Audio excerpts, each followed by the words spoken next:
Well, I guess I'll take a look at the keyword until somebody steps up to challenge me. Well, I'm also not in... It's all right. I guess if we're looking at this, I'll do it this way.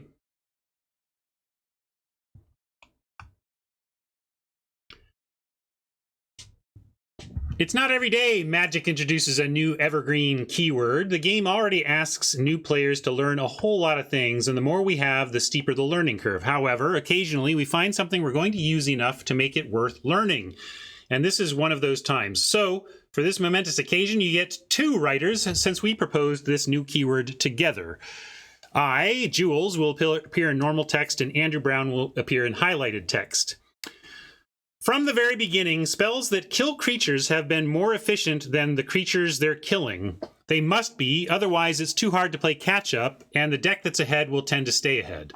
But making the removal more efficient runs the risk of a deck full of creatures never being able to establish a board in the first place. The cleanest solution is to make sure there are some creatures the removal can't answer efficiently. Ooh, is this going to be a tax, like a target tax? Quagnoth is their example creature. Quagnoth is Split Second and Shroud. When a spell or an ability causes an opponent, you discard. Anyway, so Shroud is what they're getting at here, right? That you can't target. Protection is a bit heavy-handed for this purpose, though. It also, yeah, exactly. Why was protection back, right? That was one of my rants. Protection is a bit heavy-handed for this purpose, though. It hampers blocking and racing as ways to combat the cards with the mechanic, so it wasn't long until designers started looking for more targeted approaches to the challenge. Eventually, they settled on the simplest implementation, and in Future Sight, Shroud became a keyword. Shroud did the job on a lot of cards, but it wasn't exactly problem-free. For one thing, a huge portion of players learning the mechanic intuited that they'd be able to target their own Shroud creatures. And even after learning how it worked, a lot of players still found that aspect disappointing. Building your own monster has been a long-time fan-favorite way to play, but usually it's just too weak against removal spells to be viable. So once again, we started experimenting with tweaks, and come Magic 2012, we settled on one and keyworded it. Hexproof. Hexproof addressed that issue, but created its own, piling a bunch of improvements onto the same creature that an opponent can't interact with. Magic is at its most fun when there is back and forth interaction, and players given a creature that can't be removed at all have too much incentive to make sure that blocking doesn't work either. So even innocuous-looking hexproof cards tend to cause problems, like Gladecover Scout. I'm trying to figure out where they're going with this and what they're going to keyword. Maybe it's so one thing that we took note of and we're kind of jealous of or envious of in R&D when Hearthstone was debuting and also Eternal did this, is like the one-shot hexproof, right? One-shot hexproof is really interesting. This has hexproof once, so if you have 2 removal spells, use the first one, it's dead. The second one works. You had to 2-for-1 yourself, but you did deal with the thing, right? So I'm wondering if that's something like that. But that's hard to do. A lot of memory issues with that in paper. So I always struggle with that, like trying to figure out how to replicate that elegantly in Magic. Of course, you can replicate it in Magic. Can you replicate it elegantly in a way that fits on commons, you know? A hexproof card that has caused a large range of emotions is Gladecover Scout. For Limited, it was largely unsuccessful, either as a weak card or a frustrating card to play against in combination with Trollhide. As for constructed formats, the Boggles archetype is a polarizing deck. There are a lot of good things about it. It's a deck with a distinct play pattern. It's relatively easy to play. It has a strong sense of identity. The biggest issue with the deck is that the general lack of counterplay available can be frustrating to play against. However, given sideboard options, I would say that the Boggles archetype, I've never known exactly, it reads like Boggle. Well, it doesn't read like anything. It doesn't read like Boggles or Boggles to me, which is why I never know what to say. The archetype has a positive impact on Modern, but as more players play Best of One on MTG Arena, we are likely to avoid supporting this style of deck for Standard, since sideboarding is the main point of counterplay. There you go. Best of one impacting R&D. I mean, man, I remember that conversation. I was working on Arena, and we were deciding how much to promote best of one as the way we play, like how much to promote best of one as the thing of Arena. And I went up and asked how R&D thought, and I had a brief meeting with Aaron Forsyth, and was like, what do you think of best of one as a supported competitive endeavor? Like, because R&D would have to be in. You'd have to be thinking about it from an R&D standpoint. And he was like, yeah, we totally, because he recognized that the digital space needed to support that. And frankly, he was someone who, like, I envision wanting best of one, right? I envision wanting to take advantage of playing the game that I make in best of one. So that was the day that the ball really got rolling. It's like, okay, R&D has co-signed, Aaron Forsyth has co-signed best of one as a competitive endeavor. Let's go.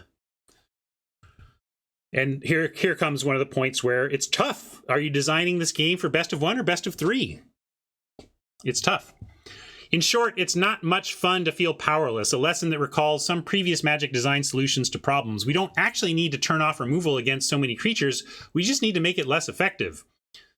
One of the difficulties in trying to make creatures have an impact on standards is that they normally have to have an immediate effect on the game. Yeah, that's the power creep at work. Like if a card that comes to mind for me is Drana, Liberator of Malakir. When I first read the card as a player, it looked reasonably powerful, and I was excited to try it in a standard ally deck. The issue that presented itself during playtesting was that Drana didn't have enough of an immediate impact and was too susceptible to cheaper removal spells. If I could magically go back in time and edit Drana, I would add some form of light self-protection to ensure that it can attack and leverage its strengths. Dragon Lord Ojutai is interesting. This is and we've seen this on the Giant Amulet. Hexproof as long as it's untapped, right? If you're not getting aggro, it's okay. The second you start trying to come at me, bro, I can kill it, right? A question that Jerry Thompson once asked me still resonates with me to this day. How many converted mana cost 3 or higher creatures have impacted recent standard without having some form of immediate effect on the game? The list is a lot shorter than I would have guessed. One of my favorite cards on this list is Dragon Lord Ojutai, with the key to its success being its conditional resilience. High-cost creatures showing up in standard decks is a good thing, and a new mechanic could give us more tools in our arsenal to make that true. I would bring up a card that surprised me that it sees some play in standard is the green 5-drop mythic that when it attacks or blocks does a bunch of awesome stuff, because that's a 5 mana do nothing except block. So I was surprised, and maybe it's fallen out of favor. I'm not that into standard, but that was one where when I saw opponents playing it, I was like, huh. I didn't think we were allowed to play cards that did nothing on the turn they showed up at 5 mana. Yeah, Elder Gargaroth, exactly. Right? I mean, it doesn't have an ETB effect. All the play patterns we're describing are true across colors, but broadening the use of an effect always runs the risk of undermining the color pie, making colors play out too similarly and causing them to lose their distinct identities. If we wanted to make removal-resistant creatures in all colors, we needed to figure out how to make them play differently, so we started experimenting with a few cards. Interesting. Let's see how it goes. Boreal, of course, the target tax, sure. And a life tax. Tectonic Giant. What's this one? Target. Oh, yeah. Bonus when targeted. So target bonus, right? Swarm Shambler. More target bonus, right? So these are all just target bonuses, but as they're saying, target bonuses that kind of reflect the colors at work.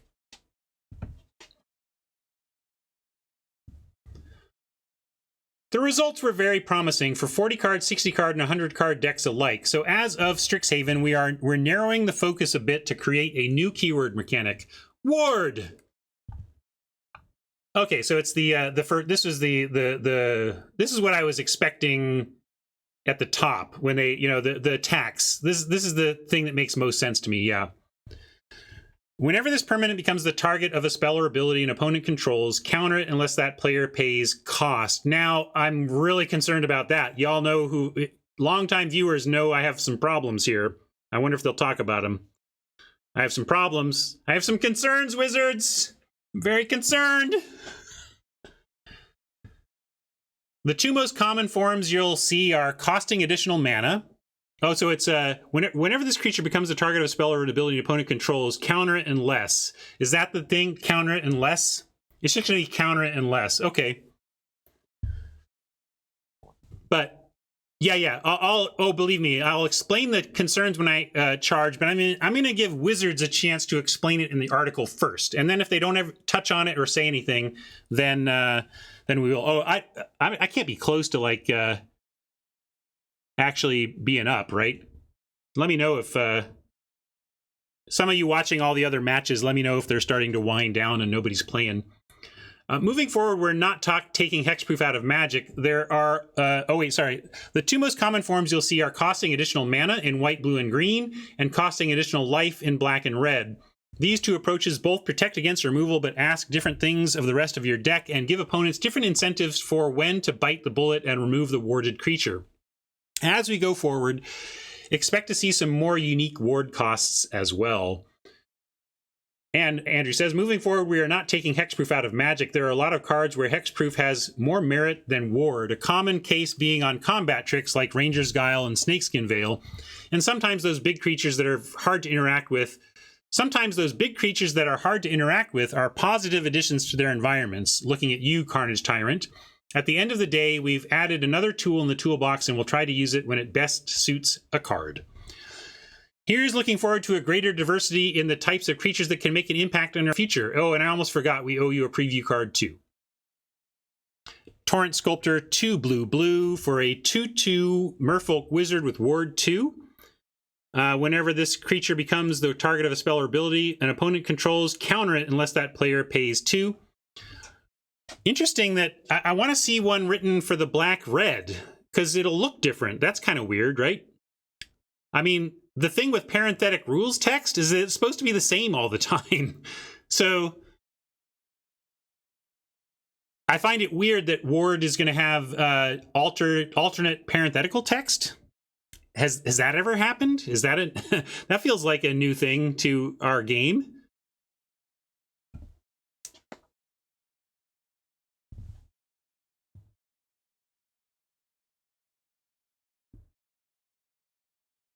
I get it, but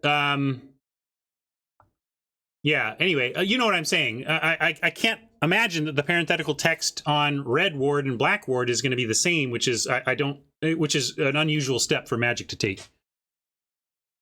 Oh, flip the preview card, sure, thanks. Let me look on this side. Oh, but it's red, but it doesn't have the ward keyword here.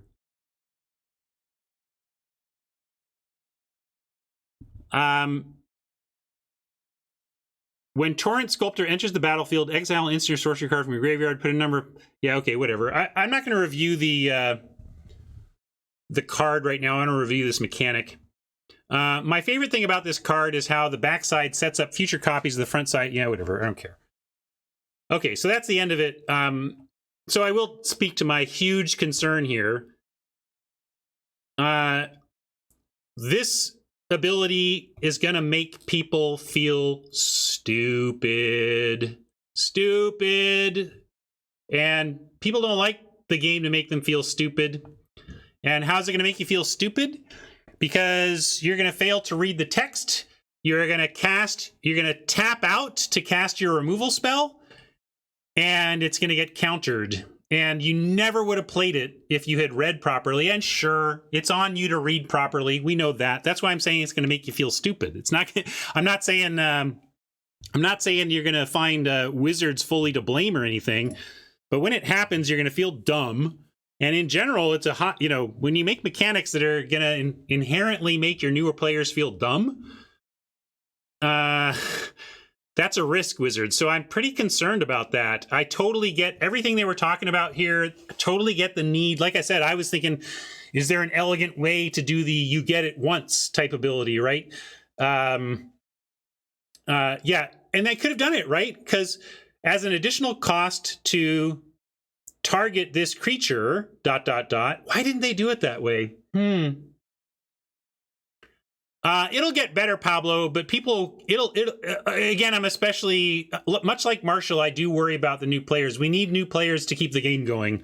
The game dies when it fails to attract new players. And so, and also that's just part of what, I mean, Wizards beats it into you that we got to take care of our new players, which is why I'm a little surprised here. So I'm curious, did people have, like, my question now is, why didn't they do it that way? Why didn't they make this as an additional cost? And I'm wondering if people have some thoughts there. Additional cost angle cuts off beneficial ward effects in green. So like you're saying, whenever this creature becomes the target of a spell or an ability an opponent controls, you gain 2 life? I don't understand.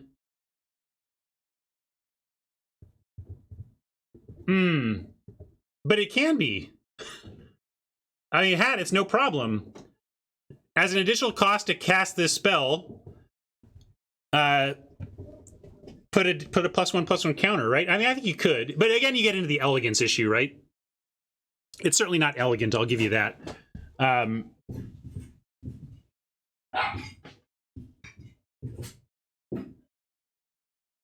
Yeah, additional cost.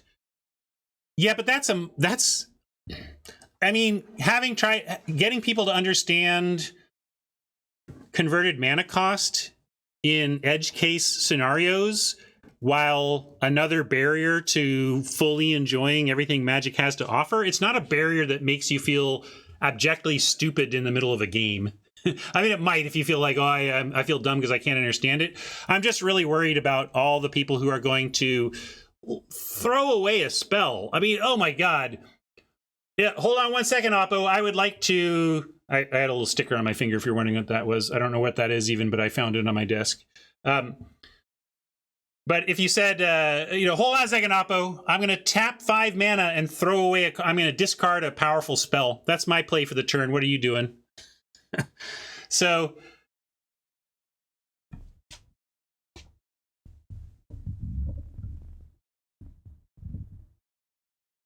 Well, true. Again, it's going to be give and take. I would at least like I would like to talk to Wizards about that decision and see how they came to it.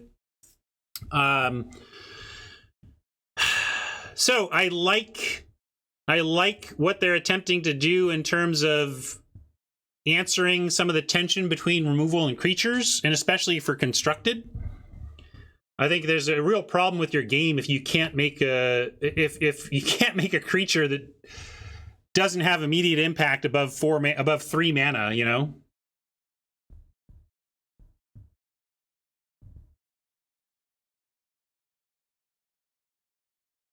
What if they print removal that can't be countered? Yeah, that would work. I mean, it's something you could do. It wouldn't be it doesn't add to any intuitiveness of it. But I like you're trying to answer their answers. The answers to the answers were too annoying, so we came up with a new answer to answer, and now you can start thinking of your answer to the answer to the answer. Classic game design. So we'll see how it goes. That's my big concern about it, besides overall thinking they're on the right track to try and solve that problem. I'll hop over here now.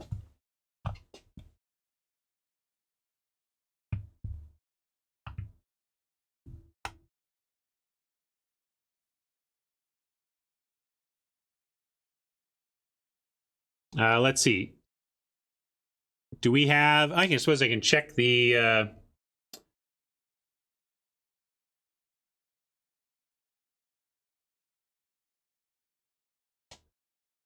check the brackets.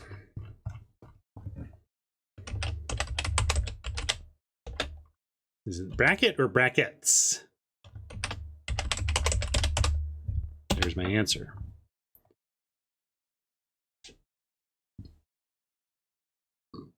I mean, I don't think they should.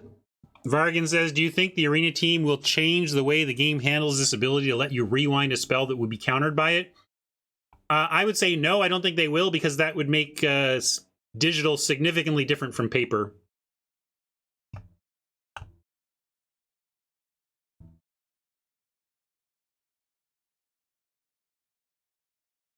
Yeah, we're still waiting for G guards. I guess somebody keep an eye on G guards and let me know who wins that matchup.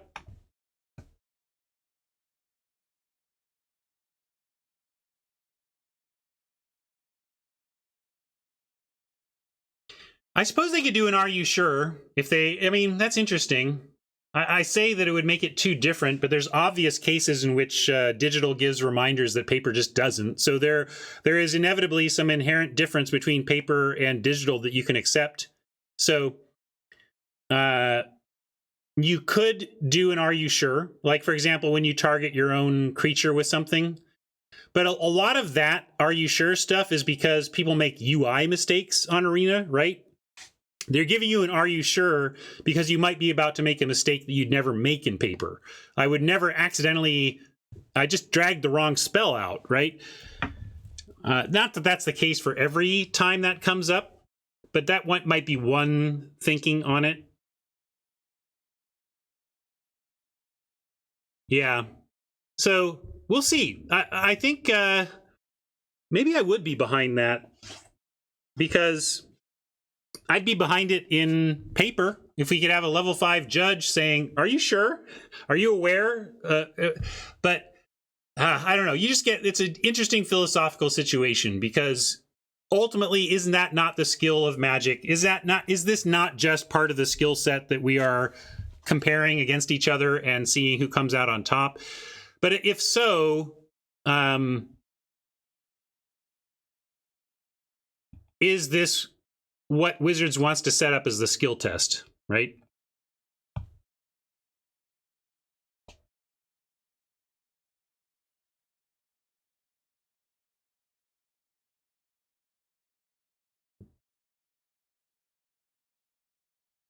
Well, in person, Siriana, somebody at a high rules level, like if you're even at Friday Night Magic or higher, you should not be asking for takebacks. And if you're a new player and you ask for a takeback at a FNM or higher, well, I mean, if you're, you can do it, but you have to be able to just be able to firmly say, "Oh, I'm sorry, there's no, I totally get it, but there's not takebacks at this level of play." If we were at the, if we were playing casually, I would absolutely let you, but there's prizes on the line. My policy is no takebacks when there's prizes on the line. Yeah, pre-release is different, but pre-release, you could say there are prizes on the line, but pre-release, I always make an effort to be as flexible as possible with especially newer opponents. When you're at a paper pre-release, you can tell pretty darn quickly whether your opponents are longtime players or relatively new. I mean, you can't be sure, but certainly it's pretty obvious when your opponent is a long-time player, in which case I might not be quite as kind on a take-back or whatever at a pre-release. But if I'm playing against anybody who even sniffs, and then getting the tiniest whiff of new player or early player or just player who's not, who's still trying to get up their skill set, they can have all the take-backs in the world. Whatever.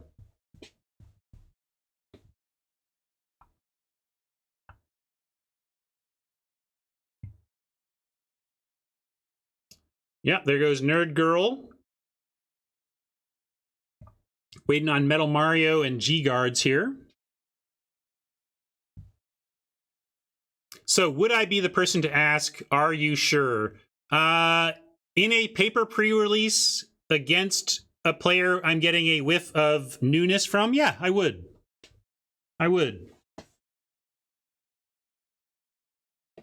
But not if they're clearly an experienced player. If they're already over the wall, and again, I'm trying to be nice to new players so they stick around so I can beat them again later. But if the person is already clearly locked and loaded in a Magic player for life, suck it. Put that card in the graveyard, sir. I won't say it like that, especially with gendered language if I don't know their gender.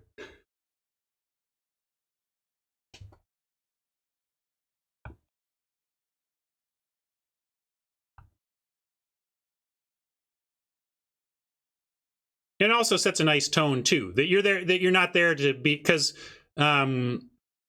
I can have an unintentionally intimidating game phase too in the it live because I'm going into into play mode. So being the one to say, "Hey, are you sure you want to do that?" It's going to get fizzled. Would be a kindness that I think would be much appreciated and might help a newer player relax a little bit.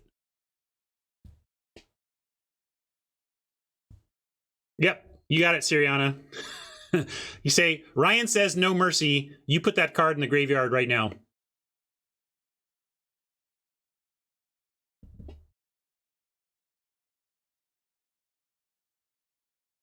Well, they touched on some ways of doing it. They showed some of the other cards that were, when targeted type deals. But yeah, they could have, I don't know. Interesting.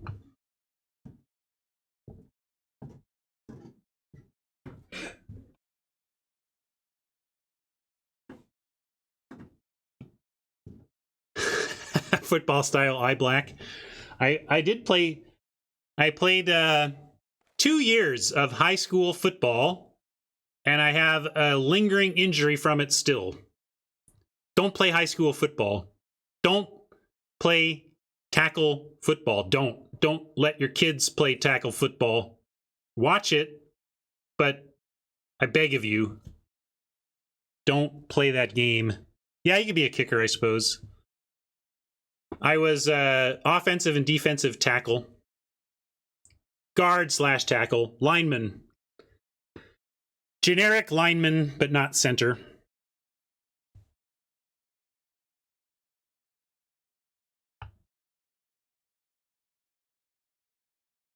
Don't play rugby. Don't. Or whatever. I actually try not to tell people what to do when I can. This is a hot button issue for me, though. I just feel like it breaks my heart to see youngsters getting into car crashes every week. And I say that because it may not be the truth for high school football players, but from a medical standpoint, I have heard reliable medical voices say that playing in the NFL is the equivalent of getting into a car crash a week.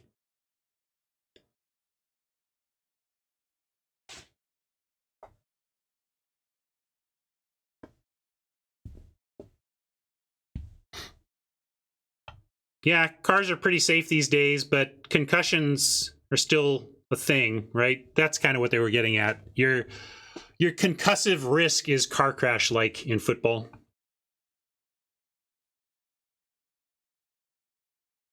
Yeah, and I love football. Anybody who watches this stream a lot knows that I'm a fan, but it's like a guilty pleasure fan. I always joke that the fact that the Sunday Night Football theme is a rewrite of I Hate Myself for Loving You is about as spot on as a theme song could get.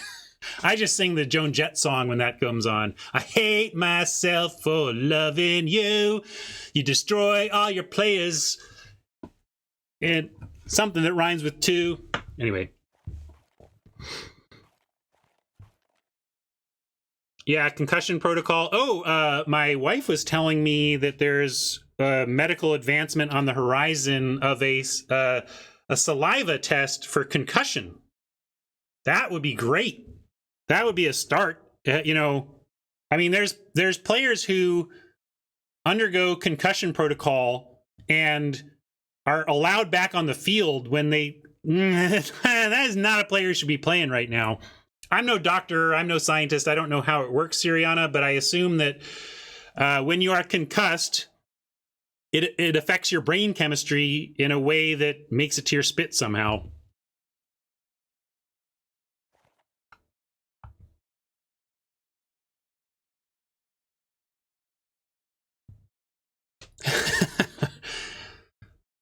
I don't know how you'd make that work, Dangar, but I'm in.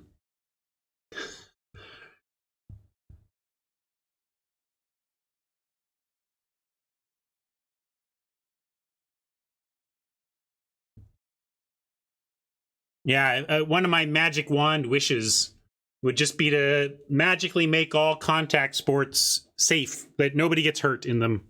Be so fun. You could watch all these contact sports knowing that everybody's going to be fine.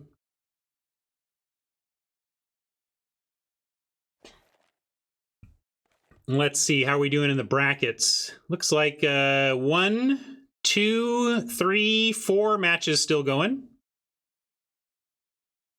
Who was it that removed the mana burn rule? I mean, it was R&D, right? Every big decision like that in R&D is a group decision. You get the buck stops with somebody. So, you know, maybe so maybe you're talking about who the buck stops with. When I was there, the buck stopped with Aaron Forsyth. I suppose you could argue the buck stopped with Bill Rose, the VP of R&D at the time, but he wasn't involved in that level of decision. He let that go to his lieutenants. So all of R&D would discuss this kind of thing. I mean, that's what I miss the most. If you asked, like, what do you miss the most about your time at Wizards, besides just the people, besides all these wonderful folks that I have not seen for a long time because of COVID, but also just have not seen a long time because of not working at Wizards.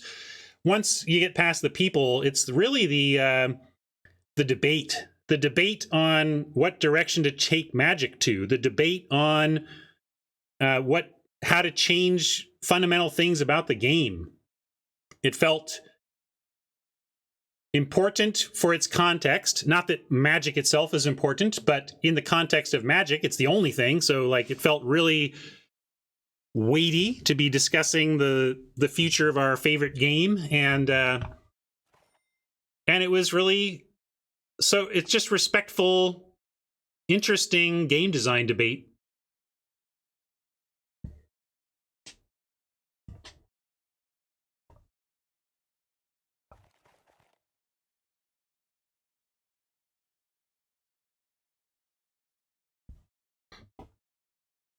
Was that for friendly players? Oh, was that for friendly players? I'm not sure what you mean by that phrasing of it, but the bottom line is Mark Rosewater wrote a great article when that, I think that wasn't that pulled as part of the M10 rules changes? M10 was the last massive overhaul of the Magic rules. That's where we took damage off the stack, for example. Like, don't even get me started on that nonsense. How that damage used to be stacked. Combat damage. Oh my God. That made no sense at all. So anyway, in the context of M10, I believe mana burn was pulled. And the reason was simply because, like they referred to in the article, Magic comes with a lot of rules. And there's a lot of, yes, the cards define the rules. The card can change the rules, right? So you read the card, it might change the rules. But there's this huge load of fundamental baseline rules that you need to understand first so that you understand what the cards are even affecting. And so you're a new Magic player. I got this huge list of stuff that you must know to function correctly in this game. And on that huge list is mana burn. And you got to ask yourself, what is mana burn doing for this game that's positive? Because you take anything on that list, or take most things on that list, and you can say, here's what this does for the game. Well, combat. It's like anything you're teaching new players, it should be fundamental to the game. If you're teaching a new player something that's really minor, doesn't come up a lot, and is edge case, and then like, what a waste of time for everybody. And teaching new players that if they leave mana in their mana pool and don't spend it, it deals a damage to them. What a waste of air to even have that conversation with a new player when it barely ever comes up because it's so preventable. I mean, when does it even come up? Like, it comes up when you're forced to spend, like, there were some early interactions in Magic that could get you, because there were cards that forced you to tap for mana. Yeah, well, the original. It's a great question, Smooth Tuesday. What was the original intention of mana burn? Honestly, if I had to guess, I would say the original intention of mana burn was like a lot of early Magic, a top-down flavor decision that you're just like, oh, imagine you have this, if you have this welling of power and you fail to use it, you had to do something with it. It hurts you if you don't channel that power somewhere, right? So it has some flavor coolness. And then in that flavor coolness, you could say, oh, and we could, and this is, remember, early Magic, it could totally be a thing. This could be a thing we do. We make cards that force people to tap for mana they don't have, and then you can use it to kill people, and it becomes a but like, that's weak sauce. That's not, nobody wants to do that. That's not, I say nobody, never say nobody when it comes to Magic. Somebody, because also, believe me, the number of pitchforks and torches involved in responding to the loss of mana burn was not zero. There were a lot of people upset about it, but I think those people weren't thinking about it from a game design perspective. It was definitely being a little more on the visceral. It should be this way because this is how it's been. Not it should be this way because it's correct. It's good for the game, right? I'm Tuesday. There's not a great answer to what mana burn was even about in the first place. It's weird. It'd be interesting. I would like to ask Richard Garfield about that sometime. And maybe, but I imagine it's flavor based, and then just like, yeah, we can do this. Could be a way. This could be a thing we do. I mean, Magic mechanics are so powerful. You could make the whole game around forcing people to die via mana burn. It could be a total thing, right? I'm going to give you mana. Here's mana for your pool. Oh, you can't spend it. Oh, I need to have mana sinks in case somebody tries to burn me with mana, right? You could see how it could be a back and forth thing. But then you have to really lean into it. You have to lean into it with cards, right? And that's just not a great thing to lean into with a bunch of cards. But, well, then milling as an approach at least is something that does end the game. I mean, you're coming up with a mechanic that legit ends the game that might not otherwise be ended through damage. So, I don't know.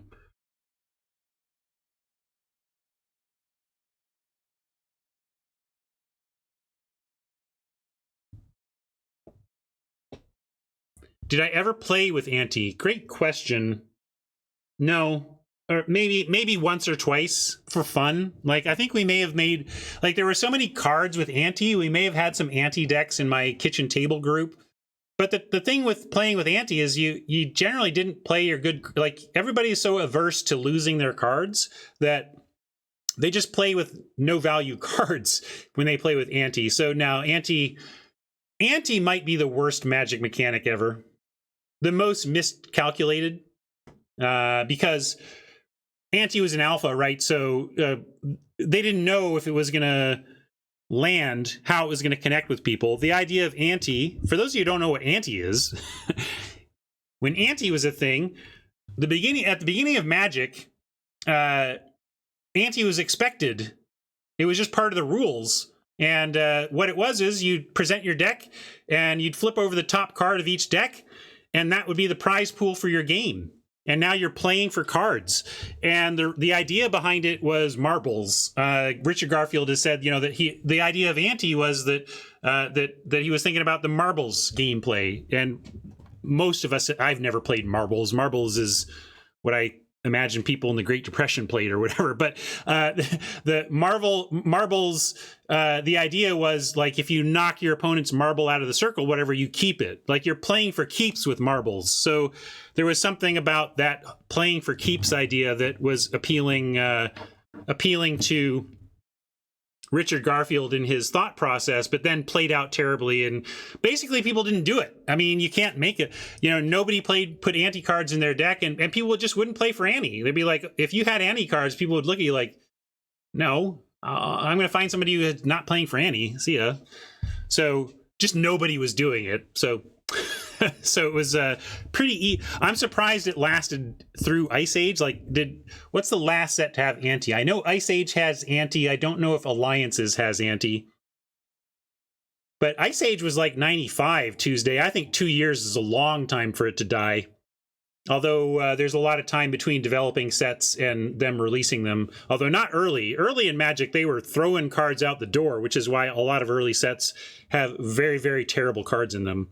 Not only were the designers of those sets new to Magic design, because everybody was, some of them weren't even game designers, and nobody knew what they were doing. And there were deadlines. And so that's how you get something like, Arabian Nights or Legends, these these sets that have so many unplayables. I mean, they have some absolutely busted stuff, but just wildly filled with unplayable cards.